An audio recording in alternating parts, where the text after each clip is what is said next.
Boa tarde, estamos começando a entrevista do dia com o candidato do PSB, Marcelo Serafim, candidato a governador do estado, aqui pela nossa página do Facebook. Você acompanha a partir de agora essa entrevista, que vai durar aí em torno de 40 minutos. Kleber Oliveira aqui comigo também para participar da entrevista. Boa tarde, candidato. Boa tarde, Valmir. Boa tarde, Kleber. Boa tarde a você que nos assiste nesse momento.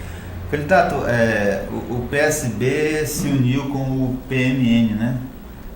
Foram os únicos partidos que vocês conseguiram para formar essa aliança, para disputar o governo? Olha só, nós dialogamos bastante com outros partidos de dentro do nosso campo ideológico e os demais partidos entenderam que seria melhor lançar candidaturas próprias.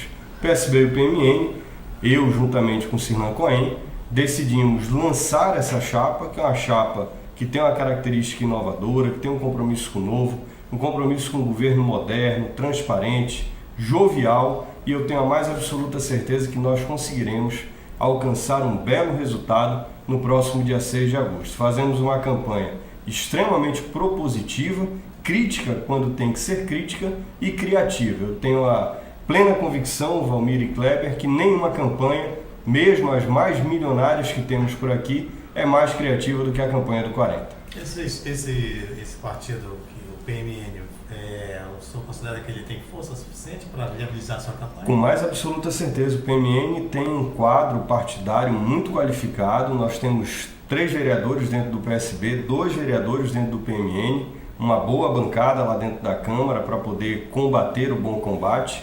O PMN teve quase 40 mil votos na última eleição de vereador. O PSB teve um pouco mais de 60 mil votos. São 100 mil pessoas que confiaram no nosso ideário, um ideário levado pelos nossos candidatos. E tenho a mais plena certeza que esse time, essa turma, vai estar cada vez mais unido na nossa campanha para que a gente alcance o grande resultado. O PMN soma muito, junto com o Sirlan Cohen e os nossos amigos William Abreu e Chico Preto.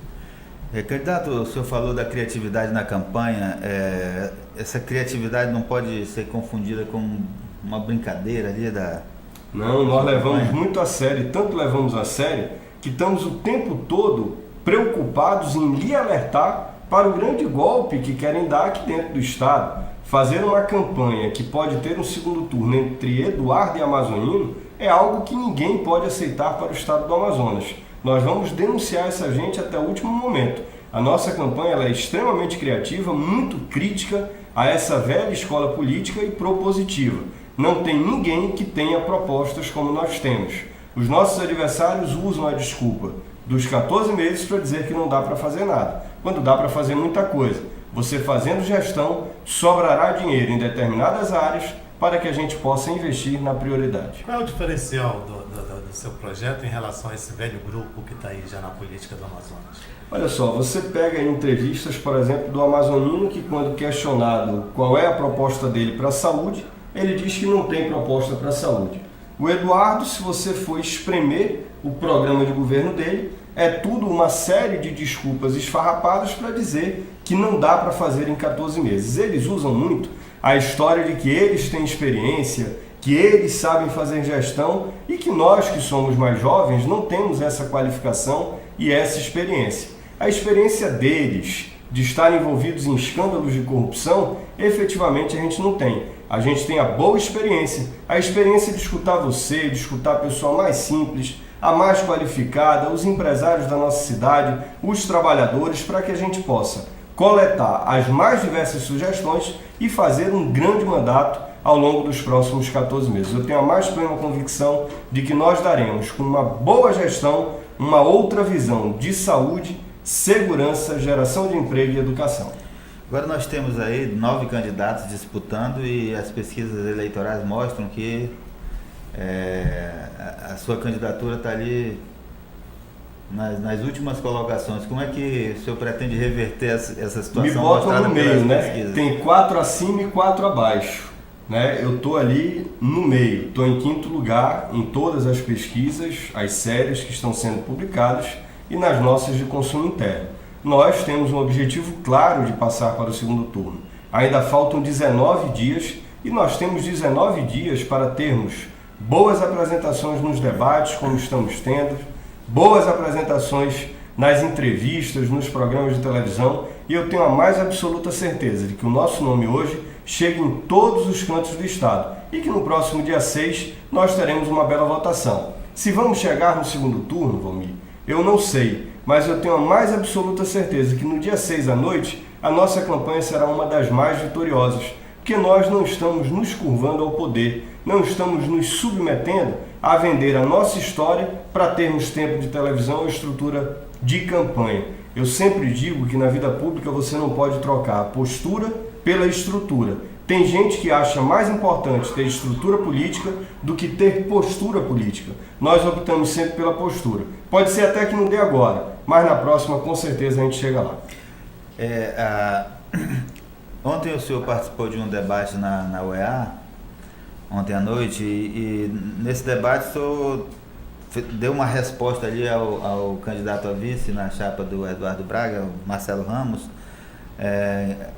a respeito de uma crítica que foi feita ao deputado Serafim Corrêa, que é seu pai, né, de que ele também já foi, hoje o senhor fala desse grupo, né, mas o PSB com o Serafim Corrêa já foi aliado, tanto do Eduardo Braga, já foi vice do Eduardo Braga numa chapa, já foi vice do Alfredo Nascimento. E aí você respondeu a isso, né? Olha só, ele foi vice do Eduardo em 98, há 20 anos atrás, quando o Eduardo fazia oposição à política cancerígena representada pelo Amazonino Mendes.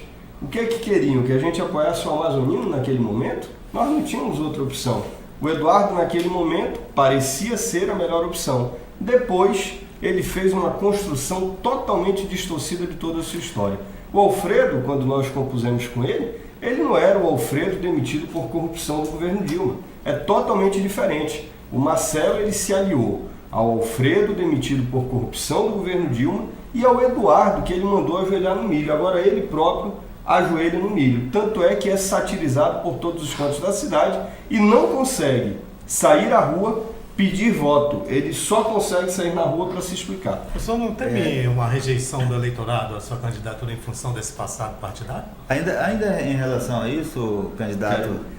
Eu quero só entender melhor para eu entender, mas já volto. Eu queria manter ainda esse assunto, porque o Eduardo, quando o Serafim foi vice do Eduardo, ele já tinha sido vice-prefeito do Amazonino, né, e estava ali tentando, foi para uma candidatura, porque o Amazonino não apoiou a candidatura dele, apoiou a... Na verdade, eles brigaram ali e se desentenderam, porque foi aprovada a emenda de reeleição, emenda, inclusive, exato, que o Amazonino foi acusado de ter comprado votos por R$200 mil naquela época de deputados federais, e aí o Eduardo briga com o grupo político do Amazonino e se coloca como uma opção das oposições. E naquele momento, para derrotar o Amazonino, era mais fácil a gente derrotar com o Eduardo do que ir para uma aventura. E foi isso que foi feito.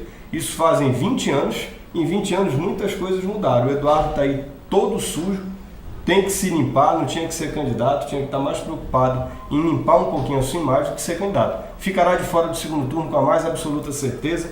Hoje a gente já vê isso com muita clareza nas ruas de Manaus e eu não tenho dúvida de que o segundo turno vai ter uma candidatura jovem, que eu espero que seja a minha. A tua pergunta é o seguinte, se esse passado partidário... De 20 anos atrás? Isso, o senhor não teme que o eleitor resgate isso na memória e tenha uma rejeição? Não, porque o Marcelo, inclusive ontem, quando eu comecei a dar a minha resposta, ele dizia assim, ele me interrompia e dizia, não era o mesmo Eduardo. Não era o mesmo Eduardo. O Eduardo daquela época não era o Eduardo acusado de todos os crimes de corrupção que é acusado hoje.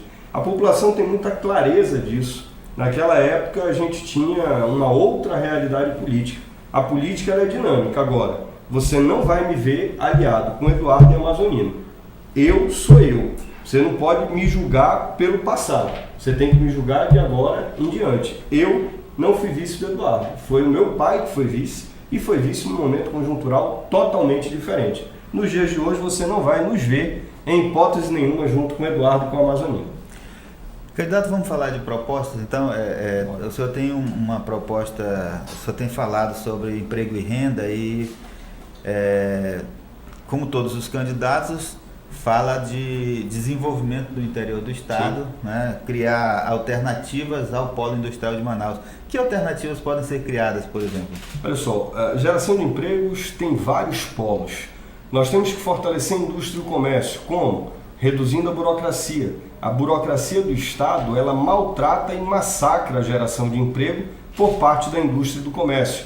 Nós temos que reduzir o tamanho do Estado, para que, reduzindo o tamanho do Estado, se gaste menos com a máquina pública e você possa ter mais recursos para fazer grandes investimentos que geram emprego, que geram renda, que geram arrecadação de impostos, etc. Então, a nossa relação com a indústria e com o comércio será uma relação totalmente diferente, de diminuir a burocracia para que a gente possa gerar mais emprego, inclusive discutindo e debatendo com eles a figura do substituto tributário. Hoje, uma empresa que compre 5.000 geladeiras para vender, ela tem que pagar para liberar a mercadoria o equivalente a 1.000 geladeiras. Então ela paga para o Estado 1.000 geladeiras para depois ela começar a vender. E a partir da 1.001 é que ela começa a pagar os seus aluguéis, os seus funcionários, e lá para o finalzinho que ela começa a ter dinheiro para que se transforme em capital de giro e geração de emprego. E a gente tem que inverter um pouco essa lógica.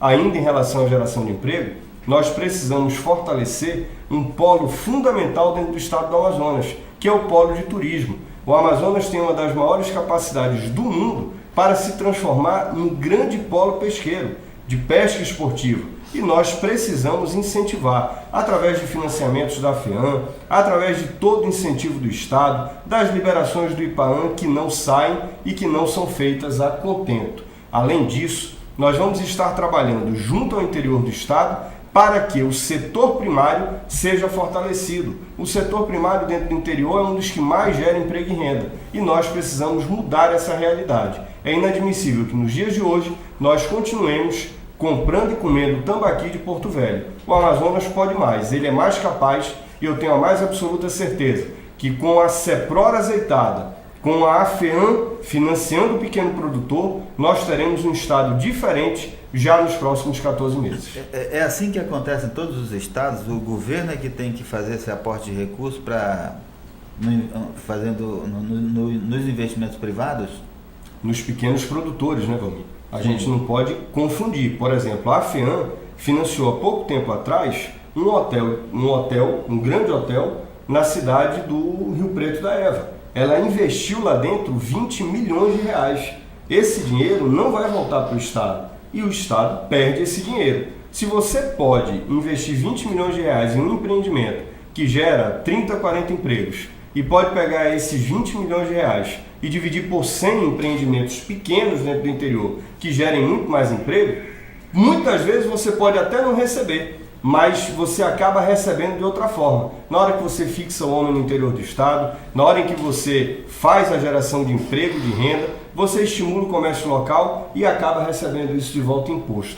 Nem sempre o estado tem que estar preocupado em receber dos pequenos produtores tudo que ele investe. O estado tem que também colocar esse dinheiro lá para que o interior possa se desenvolver. Sem isso, nós não vamos mudar a realidade do estado e do interior como todo. Agora, o senhor falou aí em reduzir o tamanho do estado, da máquina pública, que é gigantesco, né? O estado sempre precisa de mais servidor, mais dinheiro. Como que o senhor pretende fazer essa redução da máquina pública sem contrariar interesses, como no caso desse hotel de selva aí da FEAM? Eu não tenho nenhum tipo de compromisso com o dono do hotel de selva e nem com outro empresário que queira mamar nas tetas do Estado. O Estado ele tem que dar condição ao pequeno produtor e não aos grandes tubarões. Quando eu digo diminuir o tamanho do Estado, nós temos hoje 45 secretarias, autarquias, fundações. A gente precisa diminuir isso. A nossa ideia é tentar chegar com uma redução em torno de 25% a 30%. Tirar 10, 12, 15 secretarias, essas secretarias extraordinárias, Valmir, que só servem para dar emprego para pessoas da alta society aqui do estado do Amazonas, elas precisam acabar. O estado do Amazonas não tem que bancar esse tipo de gente. No nosso governo, haverá diminuições de cargos comissionados, haverá enxugamento da máquina pública, haverá corte do custeio. Eu não posso continuar pagando 10 milhões de reais todos os meses de energia elétrica. Eu preciso fazer mudanças dentro desse setor para produzir economia. Eu tenho que reduzir o meu custo com água, eu tenho que reduzir o meu custo com uma série de coisas. com locação de carros e etc. Então, fazendo isso, sobrará dinheiro para que a gente possa fazer os investimentos de infraestrutura que Manaus e o Amazonas precisam. O senhor vai reduzir ou acabar com os terceirizados? Em alguns casos sim, em outros não. Por exemplo, em relação à saúde, você tem que acabar com essa máfia da terceirização. Você tem que chamar os concursados e, se não for suficiente, os que estão na fila de espera, fazer um novo concurso. Agora, fazer um novo concurso diferente. A nossa ideia é transformar a saúde em carreira de Estado, aonde você tem a opção de fazer o concurso para a saúde em Manaus, mas também possa fazer o concurso para a saúde lá em Atalaia do Norte. E aí, 3 anos depois, você recebe a sua primeira progressão e vem para o meio ali. Você está no Alto Solimões, vem para o médio Solimões. E na sequência você vem para Manaus. Com isso, a gente vai estar levando o profissional da saúde para o interior do estado e também atendendo a cidade de Manaus. Você não fixará o profissional da saúde no interior do estado se você só abrir concurso para que o profissional passe o resto da sua vida pública, né, do setor público no interior. Você tem que ter essa facilidade dele com o tempo vir migrando até chegar em Manaus. Em algumas áreas você já tem uma realidade muito interiorizada. Enfermagem, fisioterapia, farmácia, odontologia, que tem um número grande de faculdades, você já tem os filhos do interior vindo fazer o curso aqui e voltando para fixar a sua residência dentro do interior. Mas em outras áreas como a medicina você não vê isso. E aí faltam médicos. Você tem os outros profissionais, mas falta médico. Isso daí não faz com que a saúde seja boa no interior. O senhor para o interior está propondo a criação de polos de saúde, né? Isso não é uma ideia nova, vários candidatos já prometeram, em toda a eleição praticamente a gente vê isso, né? Criação de polos de saúde, governos já prometeram criar também e nunca foi criado. O que impede a criação disso e como é que o senhor pretende criar esses polos? Na verdade, os polos eles já existem, são as cidades polos do interior. Os hospitais que serão os polos também já existem, que são os grandes hospitais do interior do estado. O que precisa ser feito? Equipar esses hospitais para que a gente tenha a média complexidade resolvida dentro do próprio interior do estado e na alta complexidade uma estrutura mínima para estabilizar o paciente e remover esse paciente para Manaus. Mas a média pelo menos precisa ter e isso a gente vai fazer. Como que a gente vai levar o médico para lá? Com um concurso feito de forma diferente. A gente vai fazer o concurso para o interior com remoção progressiva para Manaus. Eu tenho a mais absoluta certeza que isso resolve o nosso problema. Pois é, o grande problema é esse, que os médicos não querem ir para o interior do estado, né? Eles não querem passar a vida toda dentro do interior. Mas se você fizer um concurso que ele vai primeiro para uma cidade distante e com o tempo ele vem fazendo a progressão para Manaus, eu tenho a mais absoluta certeza que vão. Porque eles vão para servir ao Exército.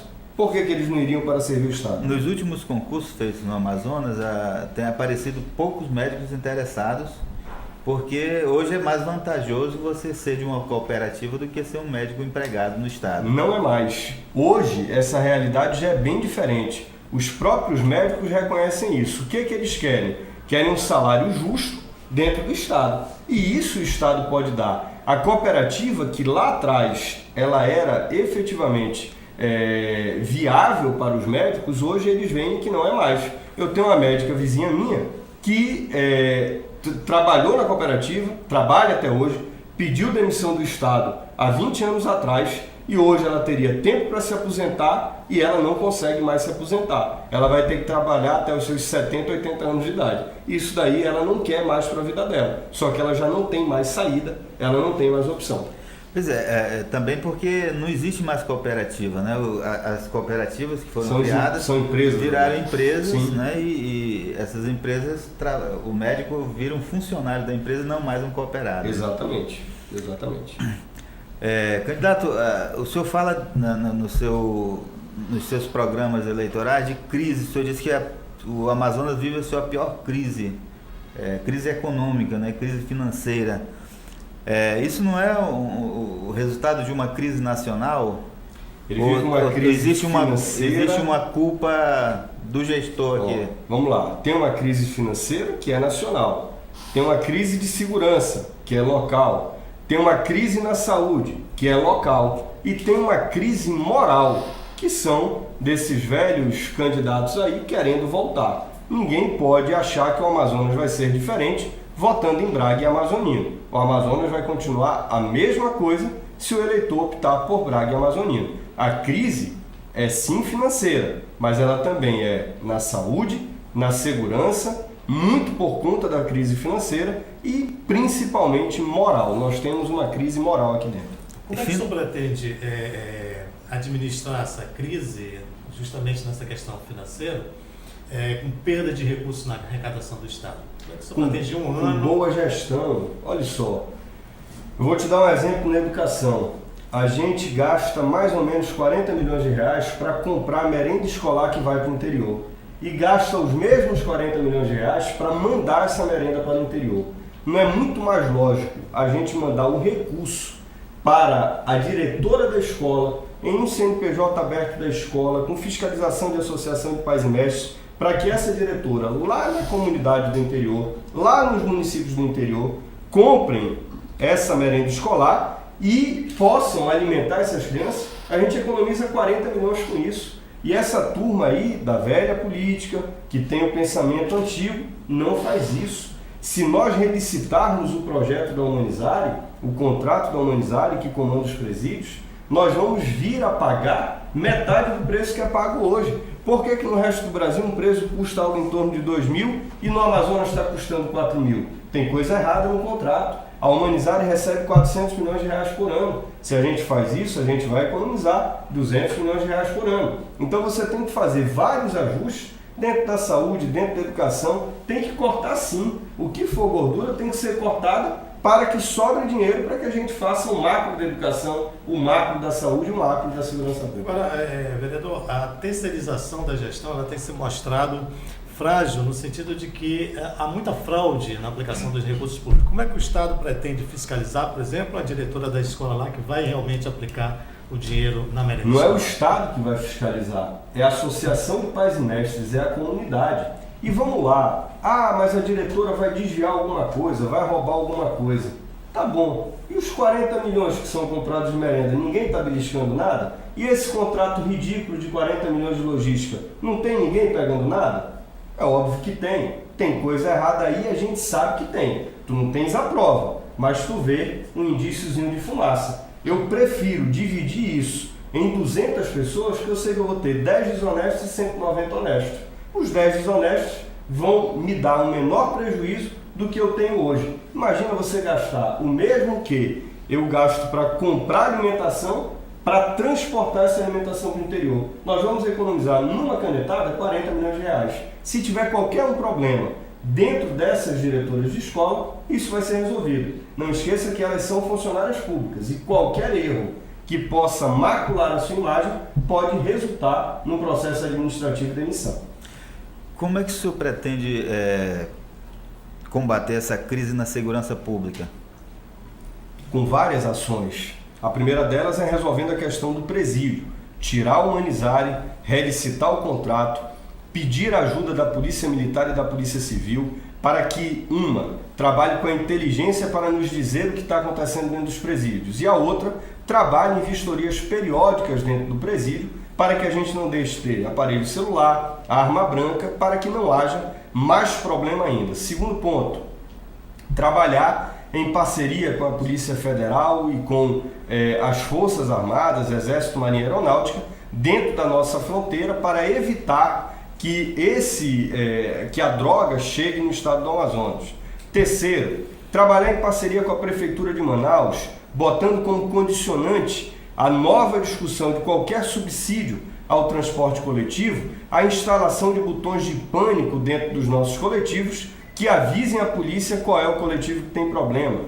Quarto, colocando motos ao invés de só carros, só viatura como carro, mas as viaturas como moto, para que ela tenha mais agilidade para poder pegar esse pequeno criminoso que fica assaltando ônibus, que fica batendo carteira de gente dentro de parada de ônibus. Depois disso, colocar a polícia na rua de forma efetiva, programada e sistematizada, criar o BOP dentro do estado do Amazonas, pegando os 300 melhores homens do COI, da Força Tática e da ROCAM. Fazendo isso, que é só gestão, é mudança de conduta, é mudança de ação, nós vamos resolver muita coisa da segurança pública. O BOP não é a ROCAM hoje? Não é a ROCAM. O que é o BOP? BOP? Seria mais a COI, né? Mas a nossa ideia é que a gente pegue os melhores homens das 3 forças e faça uma força que seja um batalhão efetivamente de uma força extremamente inteligente e bem equipada. O BOP, quando entrar em determinada área, ele vai entrar para efetivamente coibir o crime. Essas são É medidas... a força mais especializada que o Estado vai ter. Vereador, essas são medidas de combate à criminalidade e à violência. Quais seriam as medidas de prevenção?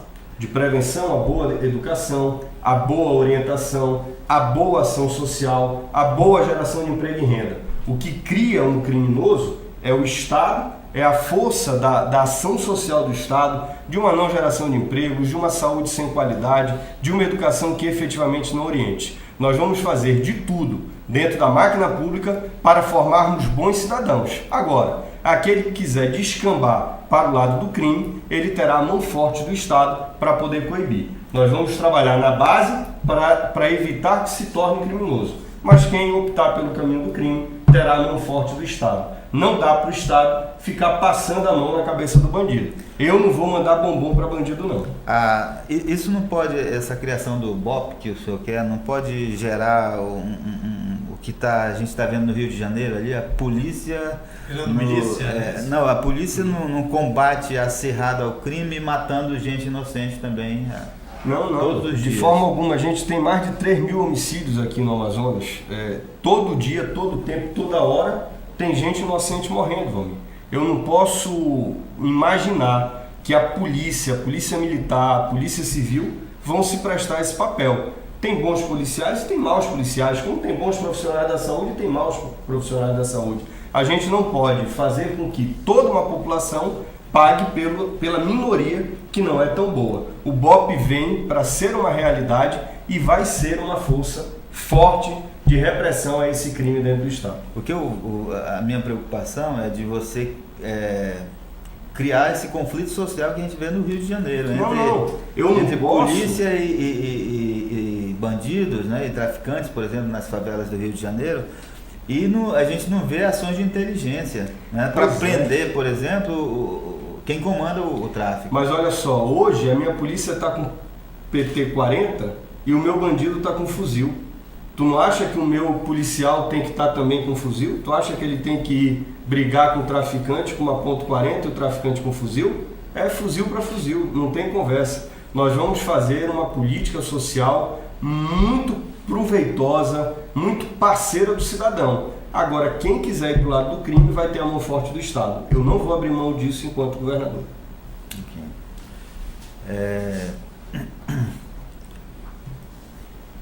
Candidato, na área cultural, quais são os seus projetos para essa...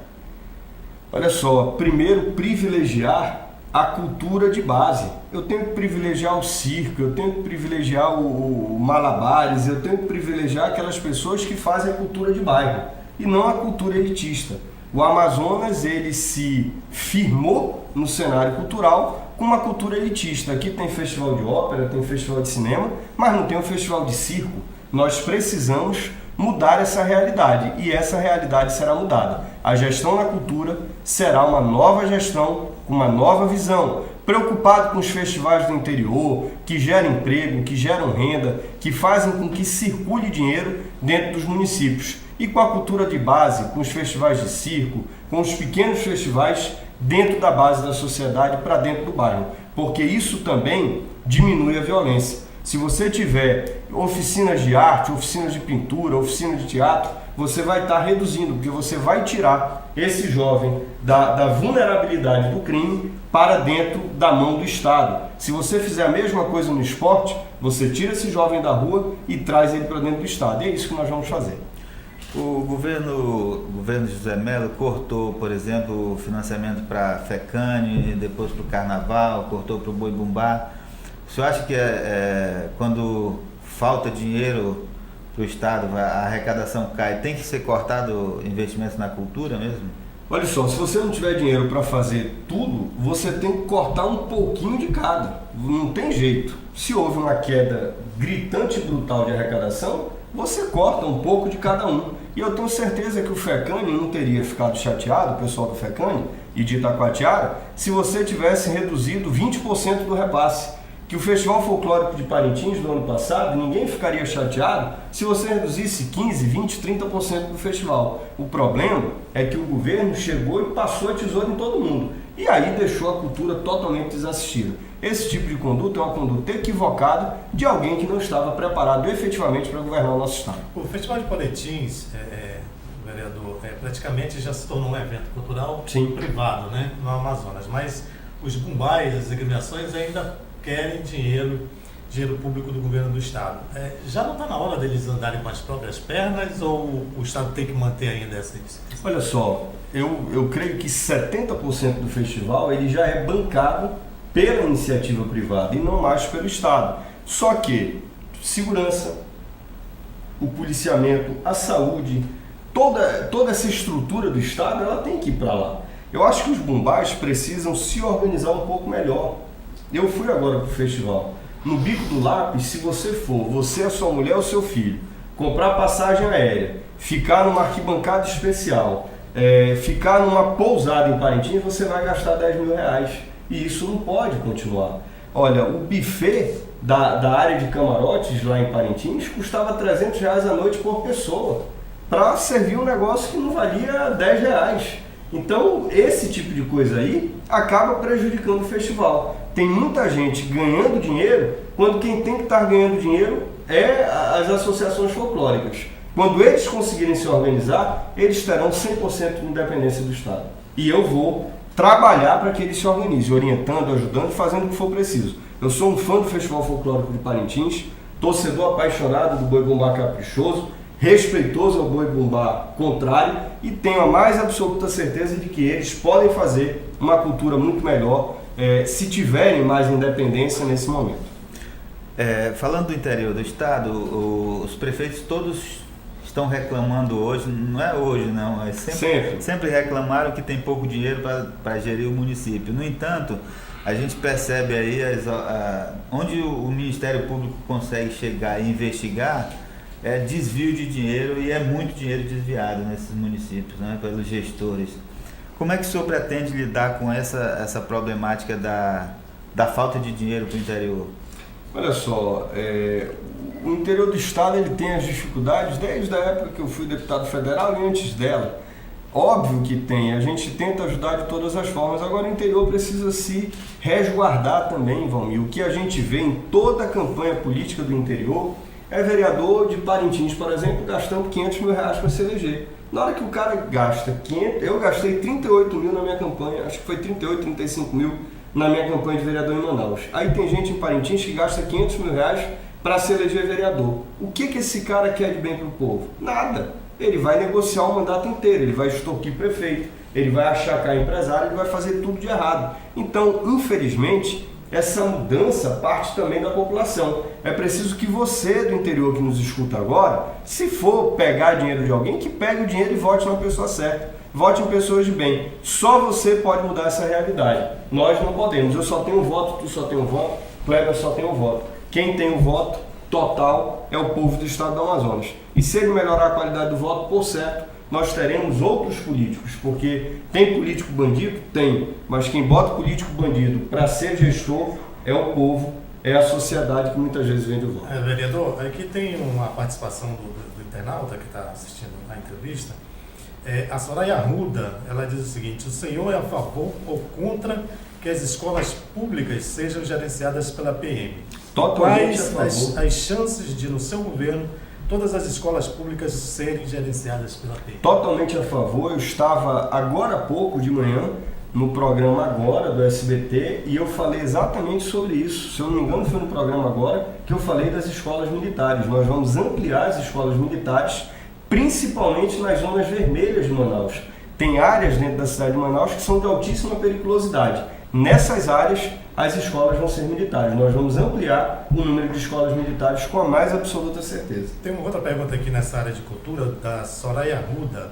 do Júnior Nunes. Ele disse que carnaval e futebol tem que ter zero de recursos públicos. Como é que o senhor vai tratar isso? Olha só, exatamente com essa organização, os clubes de futebol, o carnaval, as escolas de samba precisam se organizar para que façam ao longo do ano eventos, arrecadem recursos e possam ter um mínimo de recurso privado dela própria para fazer o carnaval. Não dá para o carnaval não ser o mais privado possível. O carnaval tem que ser um carnaval bonito, grande, com as empresas apoiando. Quem tem que apoiar o carnaval é o Bradesco, quem tem que apoiar o carnaval é a Coca-Cola, é a Ambev, são essas grandes empresas. O Estado entra como complemento, até que se tenha a total independência dessas escolas. Agora, por exemplo, até no Rio de Janeiro, a prefeitura entra fortemente no carnaval. Quando o carnaval se tornar um polo de atração turística, aí não tem nenhuma dificuldade. Mas as escolas de samba, elas precisam, juntamente com o Estado e com a Prefeitura de Manaus, descobrirem formas de poderem se autofinanciar ao longo do ano. Candidato, a gente acompanhou no final de 2015, né, denúncias de um secretário de Estado de Infraestrutura, que denunciava a irregularidade de uma série de obras no interior, obras do governo do Estado. Em alguns casos, obras que deveriam ser feitas pela Prefeitura, né, e não pelo governo do Estado. Estávamos falando então do consórcio do Alto Solimões. Como que essas obras chegam ao interior do Estado, né? Ou o governo do Estado contrata a empresa para fazer a obra no interior, ou contrata um consórcio, como foi lá no caso do Alto Solimões, e em todos os casos a gente vê que tem denúncia de desvio de recursos. Como é que o senhor pretende atuar nessa área se for governador? Olha só, ampliando os modais de transparência das contas públicas. Quanto mais transparente, menos problema eu vou ter. Talvez tenha até mais denúncia, porque a transparência possibilita que o Amazonas Atual, que outros portais, que outros jornais façam a fiscalização. Mas o que eu quero enquanto governador, Valmir, é que os portais tenham as condições de vasculhar totalmente esses convênios, essas contas, para que a gente possa, através disso, descobrir aonde está o erro, aonde está o problema e consertar. Eu não tenho a ilusão de achar que nós faremos um governo sem erros. É óbvio que a gente vai errar, é óbvio que vão ter problemas, é óbvio que terão denúncias em convênios. Agora, o que eu preciso é que ocorra exatamente isso, para que eu, enquanto governante, possa consertar. O que a gente vê em outros governos é exatamente esconder toda a conta pública, não é verdade? Para que não tenha denúncia e para que todo mundo belisque o seu pedacinho dentro desse bolo de queijo que é o estado do Amazonas. Ok, a gente chega então ao final da nossa entrevista. Obrigado. Chegamos aqui aos 40 minutos. Eu queria... Ainda tem um minuto para o senhor falar. Então pronto, Kleber, Valmir, eu queria agradecer a ambos pela bela entrevista que vocês me deram a oportunidade de dar e falar a você que nos escuta nesse momento.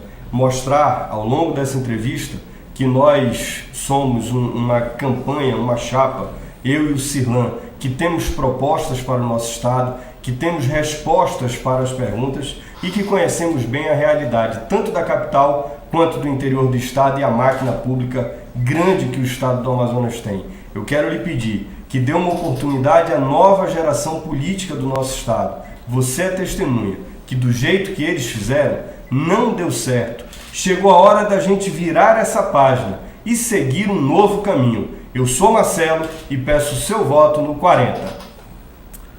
Ok, convidamos então os internautas para amanhã acompanhar a nossa próxima entrevista com a candidata Rebeca Garcia. Agradecemos a presença do Marcelo Serafim. Obrigado. O Cirlan também, que está aqui no nosso estúdio, né? Grande vice, grande amigo, grande companheiro. Agradecemos ao Kleber e encerramos aqui a nossa transmissão. Muito obrigado.